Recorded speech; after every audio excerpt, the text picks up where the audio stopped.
नमस्कार, आप देख रहे हैं राष्ट्रीय हिंदी न्यूज और मैं हूं आपके साथ वर्षा शर्मा। रुक करेंगे आज की खास खबरों का। देश में रोजाना कोरोना के बढ़ते आंकड़ों ने चिंता बढ़ा दी है। पिछले 24 घंटे में कोरोना के 4041 नए मामले सामने आए। इसके बाद कोरोना के एक्टिव केस 21,177 हो गए हैं। नए मामले आने के बाद देश में कुल मामले बढ़कर 4,31,68,151 हो गए हैं।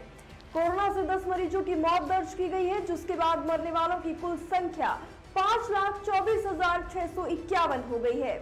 फिलहाल कोरोना की संक्रमण दर 0.05% है, जबकि रिकवरी रेट की अगर हम बात करें तो वो 98% दर्ज किया गया है। डेली पॉजिटिविटी रेट 0.84% और वीकली पॉजिटिविटी रेट 0.67% दर्ज किया गया।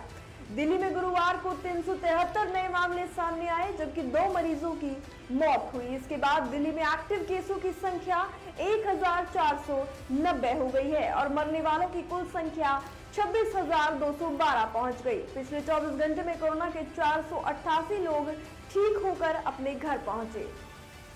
उत्तराखंड के मुख्यमंत्री पुष्कर सिंह धामी ने चंपावत विधानसभा उपचुनाव में धमाकेदार जीत दर्ज की। बीजेपी के उम्मीदवार पुष्कर सिंह धामी ने कांग्रेस की उम्मीदवार निर्मला गेहतोड़ी को करारी शिक्षित दी है। उपचुनाव के नतीजों में धामी को ऐतिहासिक जीत मिली। जीत का बड़ा अंतर इसे साफ कर रहा है। मार्च में हुए उत्तराखंड विधानसभा चुनाव में धामी को मात मिलने से पार्टी को बड़ा झटका लगा था। बावजूद इसके पार्टी ने धामी पर भरोसा जताया और उन्हें दोबारा मुख्यमंत्री बनाया गया। हालांकि उपचुनाव में जीत उनके लिए बड़ी चुनौती थी, लेकिन आज सामने आए उपचुनाव के नतीजे ये बताते हैं कि धामी पर पार्टी का भरोसा जो था वो सही साबित हुआ। पुष्कर सिंह धामी को मिली जीत के बाद बीजेपी कार्यकर्ताओं में उत्साह का माहौल है। प्रदेश भर में धामी और बीजेपी की जीत का जश्न मनाया जा रहा है।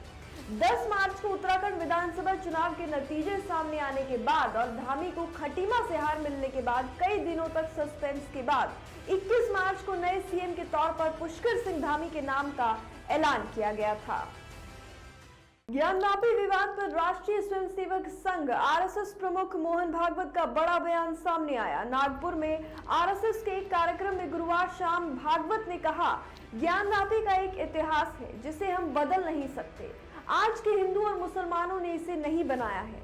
रोज एक मस्जिद में शिवलिंग को क्यों देखना, झगड़ा क्यों बढ़ाना, वो भी एक पूजा है जिसे उन्होंने अपनाया है। वो यही के मुसलमान हैं। भागवत ने आगे ये भी कहा, वो बेशक बाहर से आए हुए हैं, लेकिन वो भी एक पूजा पद्धति है और जिन्होंने अपनाई है उन सब के पूर्वज भी हमारे ऋषि मुनि और क्षत्रिय ही हैं। संघ प्रमुख आरएसएस के 3य वर्ष संघ शिक्षा विभाग समापन समारोह में ये सब वो बोल रहे थे। इस दौरान उन्होंने कहा कि भारत किसी एक पूजा और एक भाषा को नहीं मानता, क्योंकि हम समान पूर्वज के वंशज हैं। इस्लाम आक्रमणकारियों के जरिए भारत में आया तो भारत की स्वतंत्रता चाहने वाले लोगों का मनोबल कम करने के लिए हजारों देवस्थान तोड़े गए। पाकिस्तान के पूर्व प्रधानमंत्री इमरान खान ने एक इंटरव्यू में दिए गए बयान से पाकिस्तान में फिर सियासत तेज हो गई है। इमरान ने कहा कि पाकिस्तान खुदकुशी की ओर बढ़ रहा है। अगर शक्तिशाली संगठन यानी सेना ने जल्द दखल देकर हालात नहीं सुधारे तो पाकिस्तान के 3 टुकड़े यानी कि पंजाब, सिंध और बलूचिस्तान हो जाएंगे। इमरान ने कहा, मैं लिखकर दे सकता हूं कि अगर जल्द कार्रवाई को अंजाम नहीं दिया गया तो सबसे पहले खुद सेना ही बर्बाद हो जाएगी। बयान में कहा, अगर सेना कमजोर हुई तो वो अपने न्यूक्लियर जखीरे की रक्षा भी नहीं कर पाएगी। पाकिस्तान का खजाना खाली हो गया है। वो भारत और अमेरिकी गठजोड़ इसी ताक में बैठे हैं कि पाकिस्तान के कब टुकड़े हो जाएं। इमरान ने दोहराया कि जल्द नए चुनाव का ऐलान नहीं होने तक पार्टी की ओर से धरने प्रदर्शन का जो दौर है वो जारी रहेगा। इमरान के इस बयान के बाद मौजूदा प्रधानमंत्री शहबाज शरीफ और पीपीपी प्रमुख आसिफ अली जरदारी ने तीखी प्रतिक्रिया दी है। पंजाब के प्रसिद्ध गायक सिद्धू मूसेवाला की हत्या के बाद सुरक्षा वापसी के मुद्दे पर पंजाब सरकार बैकफुट पर आ गई है। इस मामले में हाईकोर्ट पहुंचे पूर्व मंत्री ओपी सोनी की पिटीशन पर मान सरकार ने हाईकोर्ट में कहा कि 7 जून को सभी 424 लोगों की सुरक्षा बहाल कर दी जाएगी। घल्लूघारा दिवस के मद्देनजर सुरक्षा में कटौती की गई थी। घल्लूघारा दिवस 6 जून को है और 7 जून को पुरानी व्यवस्था के अनुसार सुरक्षा लौटाई जाएगी। हाईकोर्ट ने पंजाब सरकार के वकील से पूछा कि जिन लोगों के सुरक्षा कवच दिया गया है उसमें कटौती क्यों की गई, क्या कोई विशेष कारण था। सरकार के वकील ने इस पर यह कहा कि ऑपरेशन ब्लू स्टार की बरसी 6 जून को है, इसके लिए अतिरिक्त बल की जरूरत थी, इसी वजह से 424 लोगों की सुरक्षा में अस्थायी रूप से कटौती की गई। किसी व्यक्ति को कितने सुरक्षा कर्मियों की जरूरत है, इस पर भी हाईकोर्ट ने टिप्पणी की। कोर्ट ने पंजाब सरकार के वकील से पूछा कि क्या सभी को एक एक गनमैन दे दिया गया है। सरकार के वकील ने कहा कि सभी की वापस ली गई सुरक्षा 7 जून को वापस कर रहे हैं, ये सिर्फ घल्लूघारा दिवस के कारण घटाई गई थी। हाईकोर्ट ने कहा जिनकी सुरक्षा वापस ली गई है उन्हें 2-2 सुरक्षा गार्ड, और यदि किसी को लगता है कि उसे उससे ज्यादा सुरक्षा गार्ड की जरूरत है तो वो उनका खर्च खुद उठाए। आज से 100 दिन पहले 24 फरवरी को नाटो मेंबरशिप को लेकर रूस यूक्रेन में तनाव इस कदर भड़का कि रूसी राष्ट्रपति व्लादिमीर पुतिन ने जंग का आगाज कर दिया।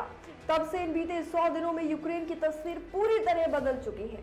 कभी चमक धमक और रोशनी से पटे रहने वाले यूक्रेनी शहर आज खंडर में तब्दील हो चुके हैं। युद्ध की इस तापीश ने पूर्वी यूरोप के बाहर दुनिया के दूसरे देशों को भी परेशानी में डाला है, इनमें भारत भी शुमार है।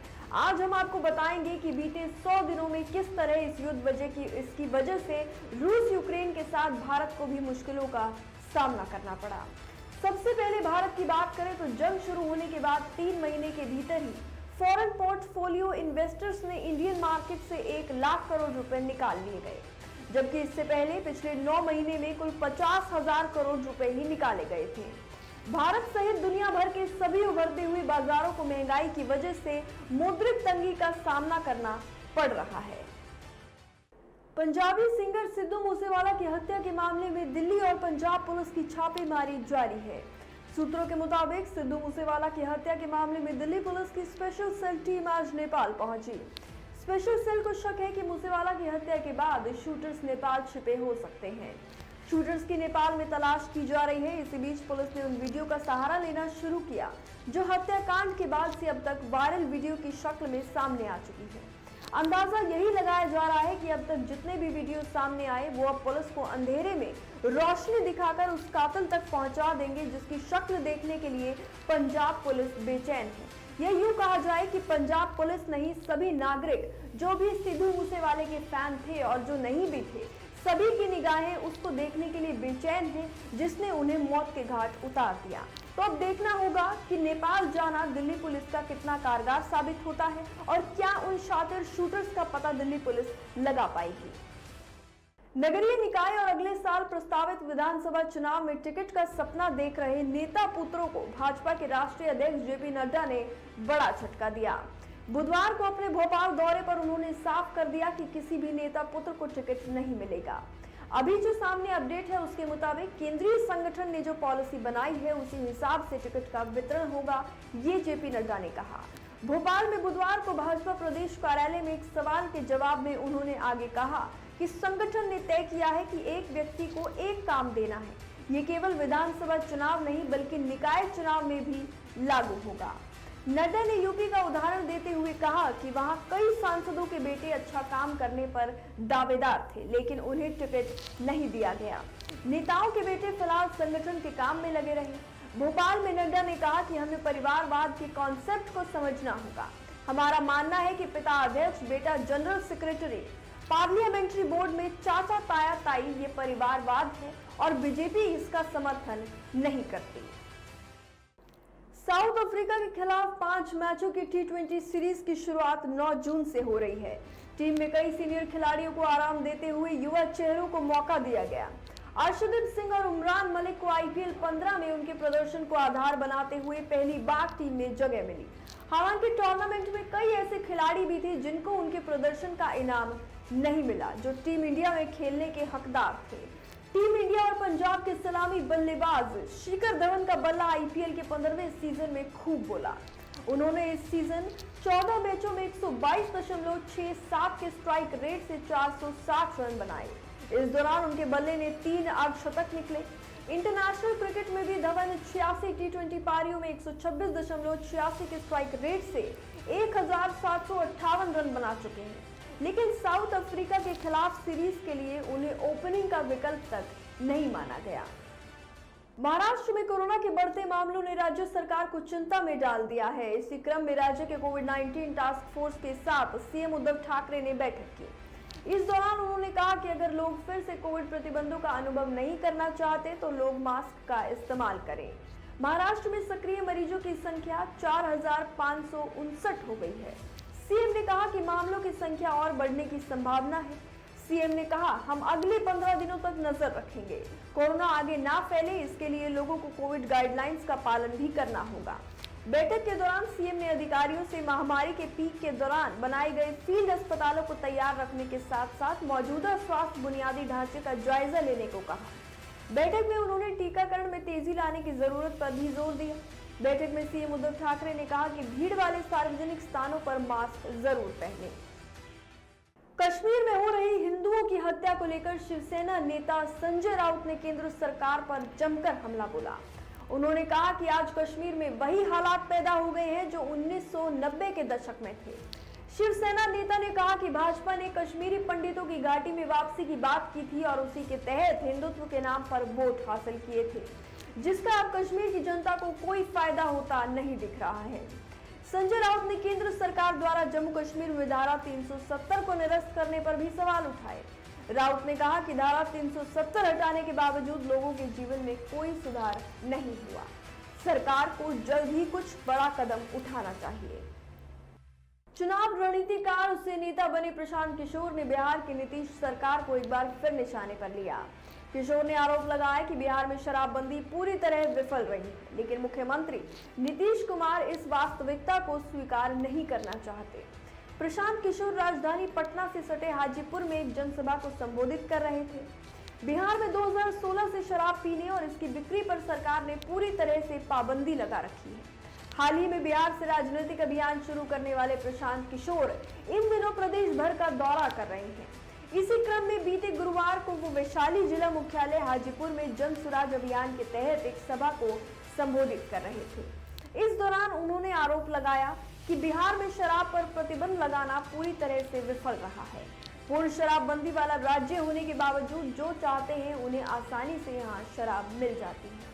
उन्होंने आरोप लगाया कि बिहार में शराबबंदी पूरी तरह से विफल रही है, लेकिन मुख्यमंत्री नीतीश कुमार इस वास्तविकता को क्यों नहीं स्वीकार रहे, ये हम में से कोई समझ नहीं पा रहा है और वो इसे कैसे स्वीकार कर सकते हैं, इसका उन्हें जवाब देना होगा।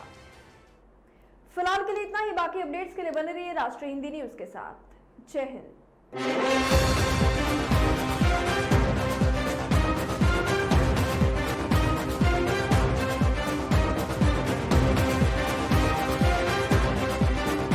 आप देख रहे हैं राष्ट्रीय हिंदी न्यूज।